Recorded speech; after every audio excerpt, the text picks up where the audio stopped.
કે એક ગામડાના વિદ્યાર્થી તરીકે મેં જ્યારે લોકોને એવું કીધેલું કે હું યુપીએસસી પાસ કરવા માંગુ છું, યુપીએસસી ની તૈયારી કરીને આઈએસ અથવા આઈપીએસ બનવા માંગુ છું, ત્યારે મારા જ ગામના લોકોએ મને એવું કીધેલું કે આપણા વસની વાત નથી, બહુ ટફ એક્ઝામ છે, આખા ઇન્ડિયામાં 10 લાખ લોકો એક્ઝામ આપતા હોય છે, એ 10 લાખ લોકોમાંથી માત્ર 300 કે 400 લોકોમાં આવવું એ બહુ ટફ વાત છે. ઘણા લોકો 5-5, 7-7 વર્ષ આમાં બગાડી ચૂક્યા છે. આપણે મધ્યમ વર્ગમાંથી આવીએ છીએ, આપણે નોકરી લઈને પપ્પાનો સહારો બનવાનું છે. આ બધામાં ટાઈમ વેસ્ટ કરવાનો કોઈ મતલબ નથી.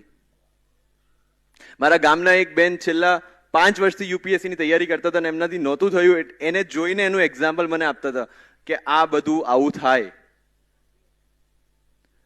અને જ્યારે મારું રિઝલ્ટ આવ્યું, મારા ઘરે ફટાકડા ફોડવામાં એ જ લોકો સૌથી આગળ હતા. અને સ્ટાન્ડર્ડ ડાયલોગ એ જ હતો કે અમને તો ખબર જ હતી કે આ છોકરો કરવાનો છે.